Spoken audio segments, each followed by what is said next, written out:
You're listening to the Wear, Wag, Repeat podcast, the only show 100% dedicated to women in all areas of the pet industry.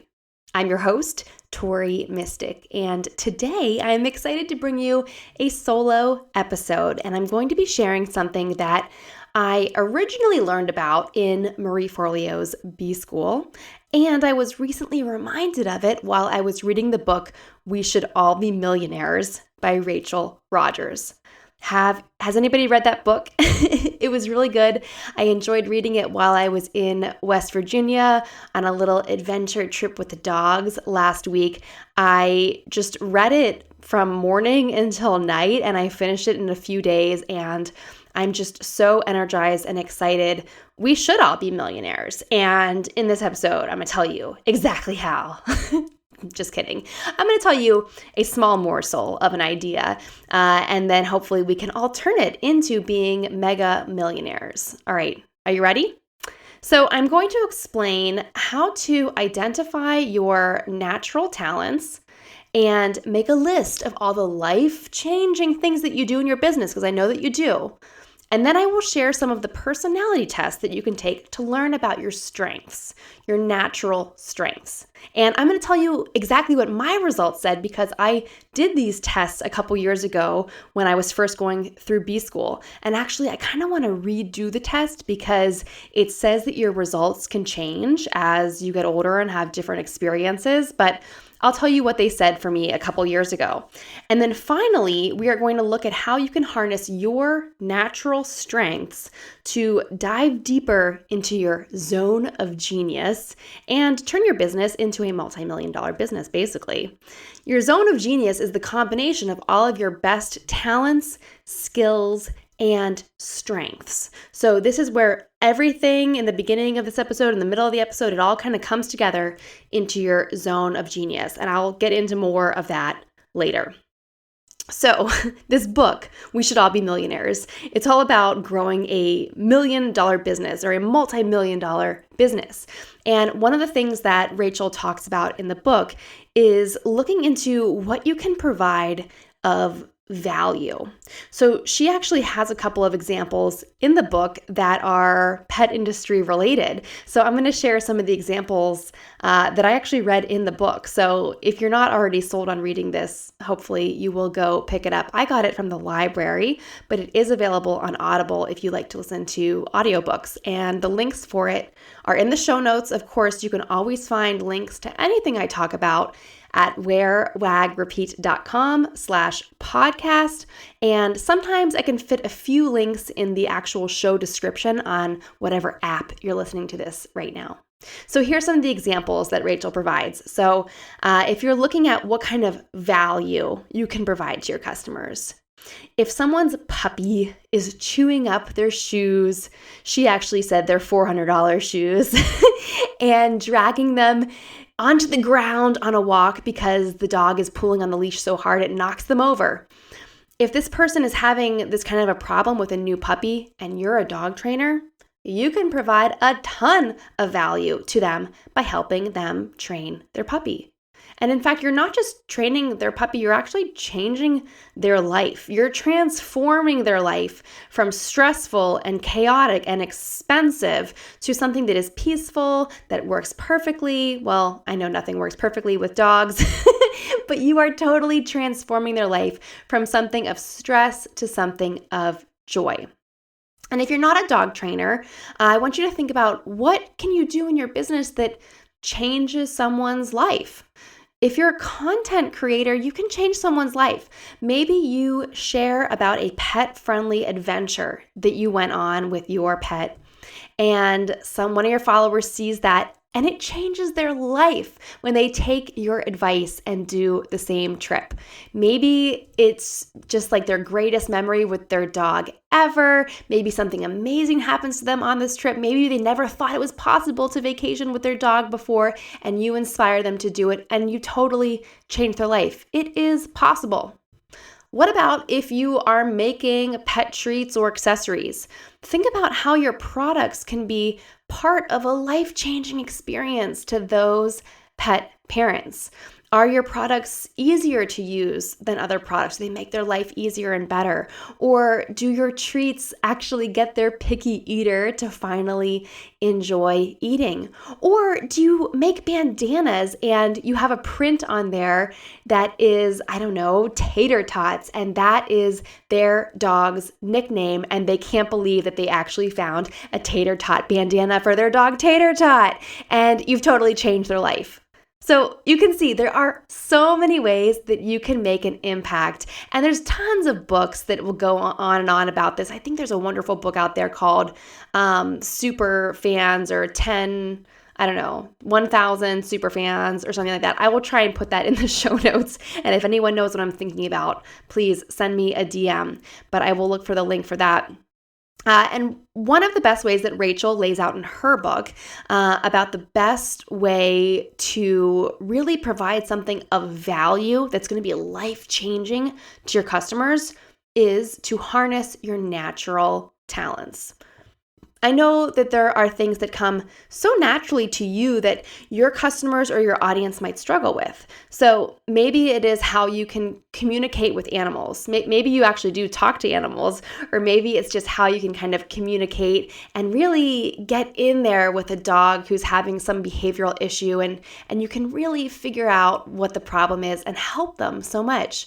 Or maybe you have a special natural talent for sewing and making things. Or maybe it's just the unique way that you explain something, or the confidence that you have speaking in front of a group. Some people might be in total awe of your natural talents. And the wonderful thing is that we all have different natural gifts and natural talents. And there's another quote that I have to pull out from Marie Forleo. She would tell you that if you don't share your special gift with the world, you're stealing from them, because you have something that you're really, really good at. And if you're not sure what it is, we're going to get into kind of how to figure that out. But you have something that is an amazing natural gift, your zone of genius. And if you're not putting it out there and making sure that people can get access to it, whether it's a service or a product or something else, you are really stealing from them. You're robbing people of having this amazing experience with you or using your amazing products. So just think about it that way. If you don't put it out there, you are really taking something away from people. So what are your natural gifts? Can you think of 3 of them? Try to think right now. So open the notes on your phone, the Notes app, or grab a pen and brainstorm for a second. If you want to pause this, go for it. I want you to think of 3 natural gifts that you have as a person. For me, I would say that, first of all, I'm very creative and I love to make things. That's been something that has been a steady interest my whole entire life. Even back to when I was like 3 years old, I can remember being very creative and I loved just altering things and making things different. Second, I am very positive and I love to cheer people on. I really do. I love supporting each other. I love to see other people succeed. And even when I'm at like a workout class, they made us kind of pair up in pairs the other day in class, which I kind of cringe. I'm like, just let me be in my zone. Let me do my thing. But they paired us up and they're like, cheer on your partner. And I'm the only one in there whooping and whopping and hollering and trying to get my partner to work out as hard as possible, because I really just genuinely love cheering people on. So that's definitely a natural gift for me. And then I think my third one would be that I'm also really good at explaining how to do something to people who have never done it before. So my first job ever was a snowboard instructor, and I was 15 years old, I think, when I started working there. And I was teaching snowboarding to mainly adults. I was way younger. I was probably at least half the age of most of the people that I was instructing. And they had never done it before. But snowboarding was something I had been doing since I was 8 years old. And it came really naturally to me. So it was easy for me to explain and teach them and get them up on the snow and feeling comfortable. So I know that I'm very good at teaching people to do things that they've never done before. So I want to hear what your 3 natural gifts are. If you can, please send me a DM. You can send me a voice note if you're tired of typing like I am. I love to hear voice notes, and I would love to hear what your 3 natural gifts are. Once you have this list, these should be things that you're really good at that just come naturally to you. Then, kind of the next step is to audit your business accomplishments and see what is really in alignment with those natural gifts. If you've done the year in review with me, if you're in Wear, Wag, Repeat Society, my membership, at the end of every year, we do a year in review. And then I also sometimes, last year I did a workshop for K9 and 90. This year I actually released it as a podcast episode, so you could go back and listen to it. K9 and 90 is about planning goals for 90 days at a time.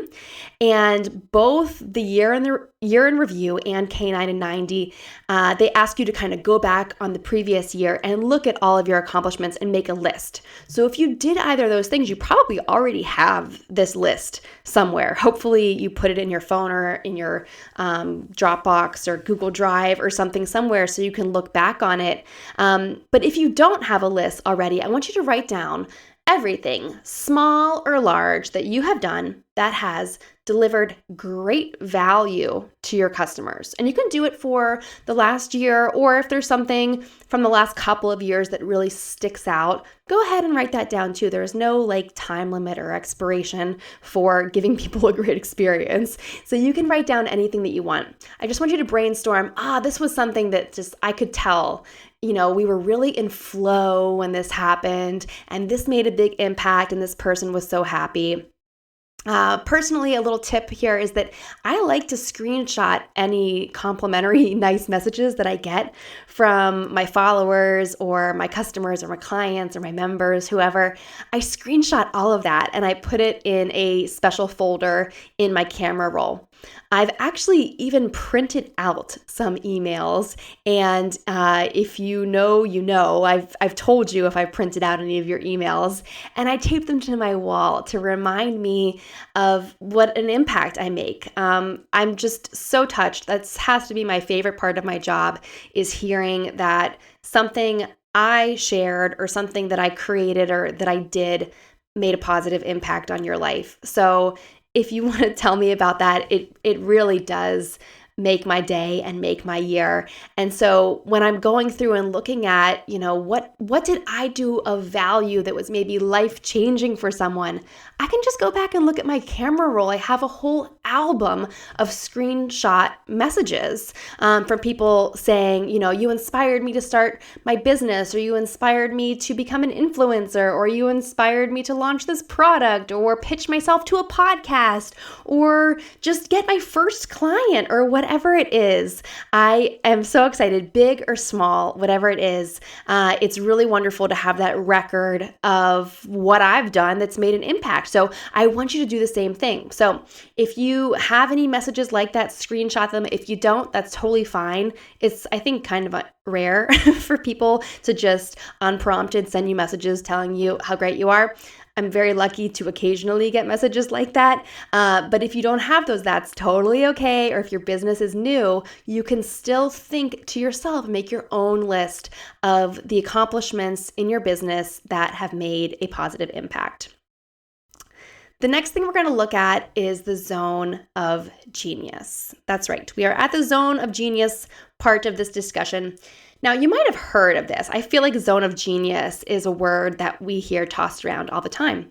I did not realize it actually comes from a book by Gay Hendricks called The Big Leap. And this book looks awesome. I am going to get it from the library tomorrow if I can. And it explains all kinds of things, but it also, part of it is 4 zones. So you've got your zone of genius, right?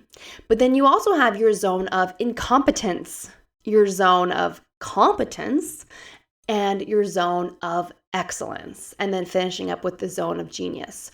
And like I mentioned at the beginning, the zone of genius combines all your strengths, your talents, and your skills. These are going to be the things that you're naturally good at, that you have been practicing and mastering over some time, that come easily to you. That's your zone of genius. But the other 3 zones I think are really important to look at as well. When I look at my zone of incompetence, a few things come to mind. I think that one's pretty self-explanatory. The zone of competence and the zone of excellence, I think, are 2 that could really get us kind of hung up and slow our growth or prevent us from becoming millionaires, if that's your goal. The zone of competence are things that you can do, but that you're not going to be amazing at. You're not going to be the best at. It doesn't come easily. You might have to put in more effort than other people, but you can do it if you have to.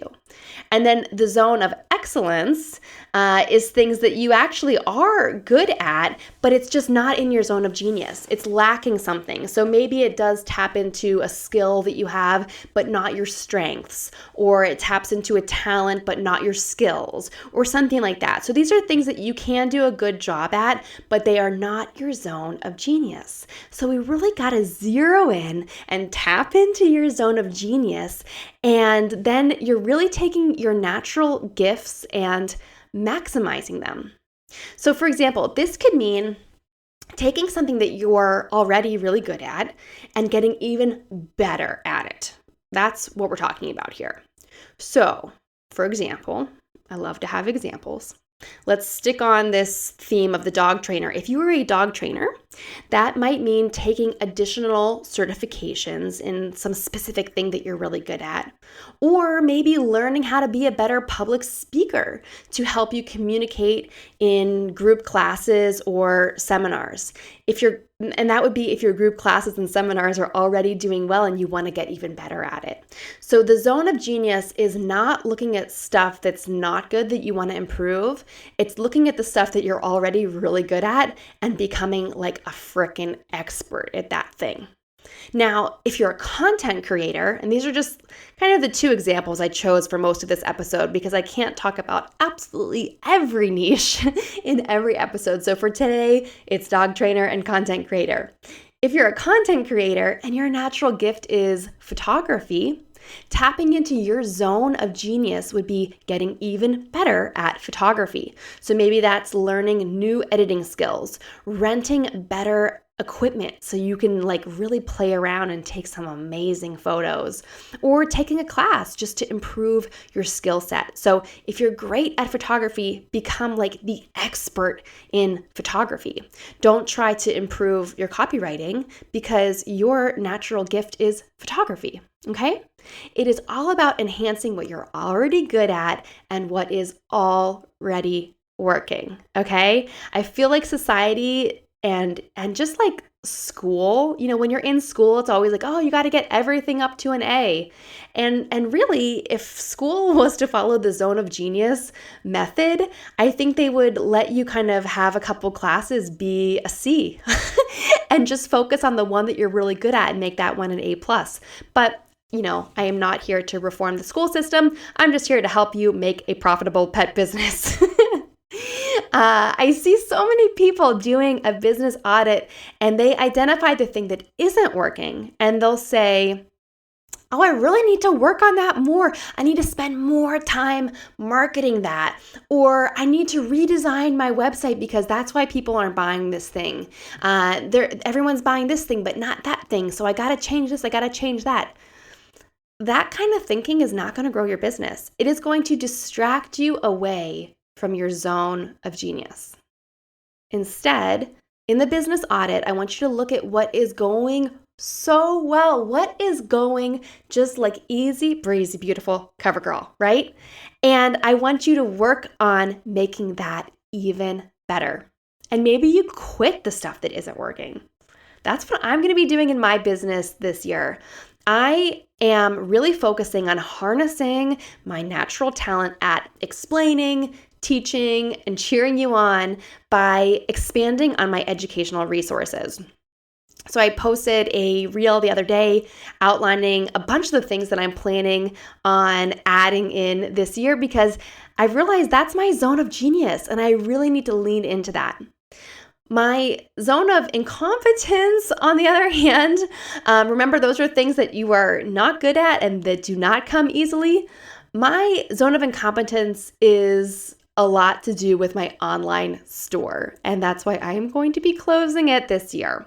Frankly, I have found that I am not good at sharing my products. I'm really good at doing sponsored posts and sharing other people's products, but I'm not good at sharing my own products. I am also really not good at shipping. I have had many screw ups. Which I'm embarrassed to say, but I think it's really important to admit what you're not good at so that you can quit it. So I'm going to be closing my online store this year.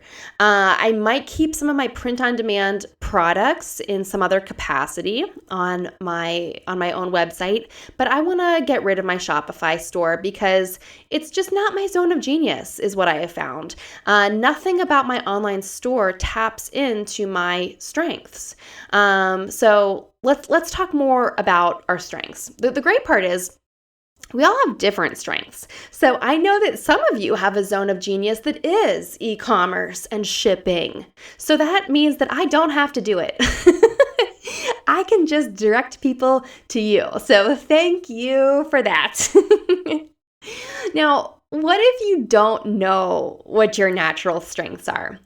There are some really great online tests, and in reading Rachel Rodgers' book, We Should All Be Millionaires, some of the alternatives that Rachel recommends to the Clifton Strengths Test are Kolbe and DISC. I also found another one called High Five. But let's just talk about the Clifton Strengths Test first, because that's the one that I've done. That is the one that Marie Forleo recommends in Module 1 of B School.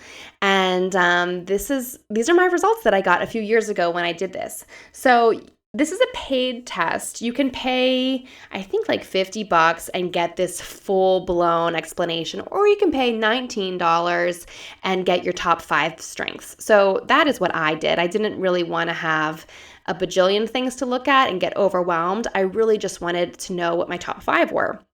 So here were my top 5. Number 1, and I believe these are in order of importance. So number 1 was empathy. I am good at sensing other people's feelings by imagining themselves and others' lives or situations. That was kind of wordy, but I'm good at empathy. Number 2 is strategic. I am good at creating alternative ways to proceed. I can really see that. I am very good at adapting and pivoting. It says, faced with any given scenario, you can quickly spot the relevant patterns and issues. Okay, number 3 is positivity. I could have told you that. I am very positive. It says, according to this test, that I have contagious enthusiasm. Who, me? It says that I am upbeat and I can get others excited about what they are going to do. Do you agree with that? Are you excited about this topic? Hopefully you are. Number 4 on my strengths is ideation. It says that I am fascinated by ideas. They're able to find connections between seemingly disparate phenomena. Now, that's a very wordy description, but I'll tell you a little bit in a bit about how I implement that in my business. And then the last one, number 5, is relator. So enjoys close relationships with others, finds deep satisfaction in working hard with friends to achieve a goal. So I think that these 5 strengths are spot on and they really nailed me. But I don't know that I would have been able to identify this on my own. I'm really glad that I did the test. It also gives me like key concepts to keep in mind. So the key concepts that it said is driven by your talents, you affirm others for who they are. You celebrate their unique gifts. Your encouraging words inspire and embolden people to be their real and true selves.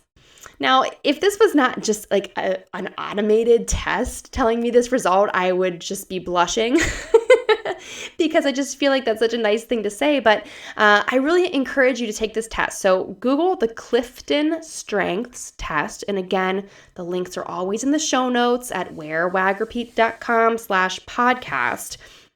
But I think that by explaining what my results were, you can really see how I am leaning into those things. I am doing more with my membership. I am doing more with coaching. I'm going to be hosting a mastermind group next month to help people who want to create their own courses. I am really loving helping people come up with new ideas, that ideation strength. And I think with the strategic part, my whole business is very strategic, with figuring out, and just being honest with myself about what I need to drop, like my online shop. I think it's clear from these test results that running an online product business is not harnessing my zone of genius or my natural abilities. So as you listen to this, what do you think your strengths are? And do you think that they are well aligned with your business? Please go take this test. If you are looking for a free version, I did see there's one called the High Five. If you just Google Clifton Strengths free test, that's what I did. There was something else called the High Five, and I believe it is free. And it says it takes about 15 minutes to do. The full Clifton Strengths one might take up to an hour if you're really taking your time. But just make sure that you have a quiet, uninterrupted time to do this so that you are really getting as accurate results as possible. The other two that I mentioned that were recommended in the Millionaire's book is Kolbe. That's Kolbe. And the Kolbe test says that it is designed to help you understand your natural instincts. So maybe it's slightly different than strengths. And then the DISC test, that's DISC, like a CD, like a disc. That test ranks you on 4 personality types. And the types are dominance, influence, steadiness, and conscientiousness. So that's pretty intriguing. So based on these descriptions, you can go and take whichever one you want, or you can take all of them. I do want to hear if you have any interesting results or if you do this. And like I said, this was something that I originally did as part of Marie Forleo's B School, which in and of itself was such a life-changing program for me. In her lesson, she also had a bunch of different exercises to work on to help us brainstorm how to implement our natural strengths into our business. And every time I go through B School, I take loads and loads of notes. So I was just looking back through my notes, and I am proud to share that since doing that lesson in B School a couple years ago and looking back at it now, I did implement most of the ideas that I wrote down as ways to tap into my strengths. So B School has just been a great inspiration and motivator to me. I can't wait to go back through it. The new session of B School starts on Monday, February 27th. Enrollment closes on February 23rd. So if you are interested in enrolling, you can do so at wearwagrepeat.com/bschool. That is the link I set up that goes straight to my referral link. So if you sign up using that link, you will also get access to tons of bonuses plus one-on-one support from me. I've been through the program, so I know where people get caught up. I know where I get caught up, and I will be there to kind of hold your hand and help you through, and also provide any pet industry related examples that are needed, because not every program is designed just for the pet industry, but B School is a great fit if you do have a pet industry business. So to wrap up this episode, here's what we talked about. Number 1, what are your natural gifts? If you didn't get a chance to brainstorm 3 of your natural gifts, I want you to think about those right now. Number 2, do an audit of your business and make a list of all the things that you have done that delivered great value, like life-changing value to your customers. And think about how those things align with your natural gifts. And then 3rd, I mentioned learning more about your natural strengths by taking an online test like the Clifton Strengths test. And then I guess I kind of flip-flop these, but harness your strengths to dive deeper into your zone of genius. And if you're brave enough, I want to encourage you to drop the things that are in your zone of incompetence, like I am. I think it is going to serve us really, really well in the future. What did you think of this episode? Please reach out to me on Instagram at Wear Wag Repeat. I'm also on TikTok, Wear Wag Repeat Podcast. I would love to hear what your strengths are and if you do take any of these tests. We are also going to be hanging out in the Wear Wag Repeat Labs Facebook group, and I will have a live discussion going on in there this week about the StrengthsFinder test, because I just think this is something that can really help all of us make our businesses just run more smoothly. And I don't know, I'm inspired by Rachel Rodgers. I think we should all be millionaires. I hope you enjoyed listening to this episode. Tune in next week where I will have an interview with another amazing woman in the pet industry.